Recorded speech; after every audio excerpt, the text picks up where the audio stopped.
ಗಂಟಲ ಭಾಗದಲ್ಲಿ ಕ್ಯಾನ್ಸರ್ ಹೇಳ್ತಕ್ಕಂತಹ ರೋಗವಾಗಿ ಹುಣ್ಣು ಹೇಳ್ತಕ್ಕಂಥದ್ದು ಒಂದು ರೀತಿ ಗಡ್ಡೆಯ ರೀತಿಯಲ್ಲಿ ಒಳಭಾಗದಲ್ಲಿ ಆಗಿ ಅದು 2-3 ಆಗಿ ವೈದ್ಯ ಲೋಕಕ್ಕೂ ಕೂಡ ಒಂದು ಸವಾಲು ಎನಿಸಿದ ರೀತಿಯಲ್ಲಿ ಆಗಿ ಪೈಪು ಇತ್ಯಾದಿಗಳನ್ನು ಕೂಡ ಆಹಾರ ಹೋಗಲಿಕ್ಕೆ ಹಾಕಲಿಕ್ಕೆ ಸಾಧ್ಯವಾಗದ ಇದ್ದಂತಹ ರೀತಿಯಲ್ಲಿ ಆಗಿ 5 ದಿವಸ ಐ ಸಿ ಯುದಲ್ಲೇ ಇದ್ದರೂ ಕೂಡ ಏನು ಮಾಡಲಿಕ್ಕೆ ಸಾಧ್ಯವಾಗದೇ ಇದ್ದಂತಹ ಸಮಯದಲ್ಲಿ ವ್ಯಕ್ತಿಗಳು ಮಣಿಪಾಲ್ ಹಾಸ್ಪಿಟ್ಲಿಂದ ನಮ್ಮನ್ನು ಸಂಪರ್ಕವನ್ನು ಮಾಡ್ತಾರೆ.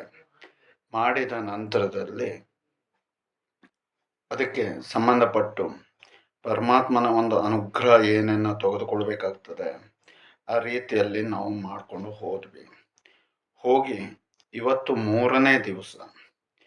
ಈ 3ನೇ ದಿವಸದಲ್ಲಿ ಅವರು ಐ ಸಿ ಯುದಿಂದ ಮುಖದಲ್ಲಿ ಚೇತರಿಕೆ ಇತ್ಯಾದಿಗಳೆಲ್ಲ ಕಂಡು ಬಂದು ಐ ಸಿ ಯುದಿಂದ ವಾರ್ಡಿಗೆ ಶಿಫ್ಟ್ ಆಗಿದ್ದಾರೆ, ಚೆನ್ನಾಗಿದ್ದಾರೆ.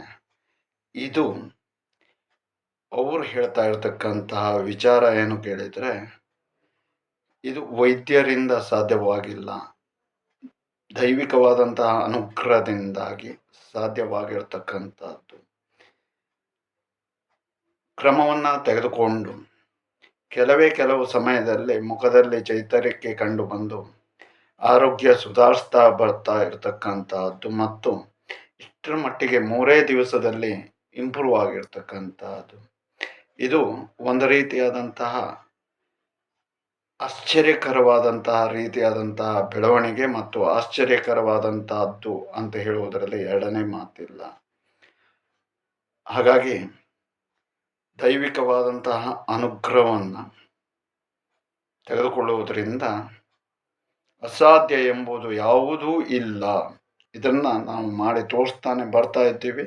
ಇದು ಈಗ ಬಂದಿರತಕ್ಕಂಥ ಉತ್ತರವನ್ನು ನಿಮ್ಮ ಎದುರುಗಡೆಗೆ ಒಂದು ರೀತಿ ಲೈವ್ ಅಂತ ಹೇಳಿದ ರೀತಿಯಲ್ಲೇ ಕೊಡ್ತಾ ಇರ್ತಕ್ಕಂಥದ್ದು.